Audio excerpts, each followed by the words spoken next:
దేశంలో ప్రతిరోజు చట్టవిరుద్ధంగా 2000 స్త్రీ శిశుగర్భస్రావాలు జరుగుతున్నట్లు అంచనా. అయితే ఇవి చాటు మతుగా జరుగుతున్నప్పటికీ వీటి వెనుక ప్రజల బలహీనతను ఆసరాగా చేసుకుని కాసుల కక్కుర్తి కోసం కొంతమంది డాక్టర్లు ఇదే దందాను విచ్చలవిడిగా నడిపిస్తున్నారు.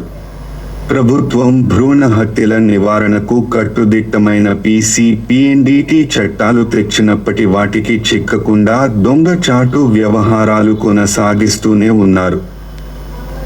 లింగ నిర్ధారణ పరీక్ష చేయిస్తే డాక్టర్లకు, ఆ కుటుంబ సభ్యులకు 3 ఏళ్ల జైలు శిక్ష, జరిమానా విధిస్తున్నా ఈ భ్రూణ హత్యలు ఆగటం లేదు. ఎందుకీ భ్రూణ హత్యలు? ఆడపిల్లల కన్నా మగపిల్లలే కావాలన్న కోరిక ప్రజల్లో బాగా ప్రబలిపోయింది. ఆర్థిక వినియోగం, సామాజిక సాంస్కృతిక ప్రయోజనం, మతపరమైన కారణాలతో ఈ భ్రూణ హత్యల సంఖ్య పెరుగుతోంది. సాంస్కృతిక విశ్వాసాలు, సామాజిక కట్టుబాట్ల కారణంగా లింగ వివక్ష ఏర్పడుతుంది. కుటుంబ భారాన్ని మోయటంలోనూ, వ్యాపారంలో ఆదాయాన్ని సంపాదించటంలో అమ్మాయిల కన్నా అబ్బాయిలే ఎక్కువ అనే ముద్ర పడింది. సామాజిక ఆర్థిక పరమైన అంశంగా ఆడపిల్లలు వద్దనుకునే సంప్రదాయం పెరిగిపోతుంది. పేద కుటుంబాలలో మగపిల్లవాడు కావాలనే విపరీత ధోరణులు వెల్లువెత్తుతున్నాయి. ముసలితనంలో తమను అమ్మాయిల కన్నా గొప్పగా అబ్బాయిలే చూస్తారనే నమ్మకం ఎక్కువైపోయింది. వివాహానంతరం కొడుకు కొడలితో పాటు తమతోనే ఉంటూ తమకు చేదోడు వాదోడుగా ఉంటాడనే అభిప్రాయం. కూతురుకు వరకట్నం ఇచ్చి పెళ్లి చేయటం అనేది ఓ పెద్ద సమస్యగా మారింది. కూతురు పెళ్లి అంటే ఆర్థిక జరిమానాగా భావిస్తున్నారు.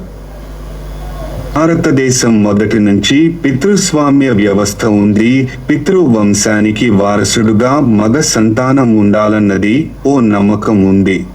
హిందూ మతపరంగా తల్లిదండ్రుల దహన సంస్కారాలకు, ఆత్మ విముక్తికి ఆచారాల ప్రకారం కొడుకులు మాత్రమే చేయదగవారని, స్త్రీలు మతపర కార్యక్రమాలు చేయరాదనే కారణంతో కూడా ఆడపిల్లలను చాలామంది కనటం లేదనే అభిప్రాయం ఉంది. సాంఘిక దూరాచారాలను రూపుమాపటానికి, ప్రజల వైఖరులలో మార్పులు తేవటానికి ప్రభుత్వాలు ఎన్ని చట్టాలు, పథకాలు చేసినప్పటికీ అవి ఫలితం ఇవ్వటం లేదు. ప్రజలలో మార్పు రానిదే ఏదీ సాధ్యం కాదని నిపుణులు చెబుతున్నారు. కనీసం ఆధునిక సాంకేతిక అభివృద్ధి చెందుతున్న ప్రస్తుత తరుణంలోనైనా డాక్టర్లు సంజాహితం కోరి భ్రూణ హత్యలు ఆపేందుకు మరింత ముందు చూపుతో వ్యవహరించాలి. లేకపోతే స్త్రీ భ్రూణ హత్యలు పెరిగితే జనాభా సంక్షోభంలో పడిపోతుంది.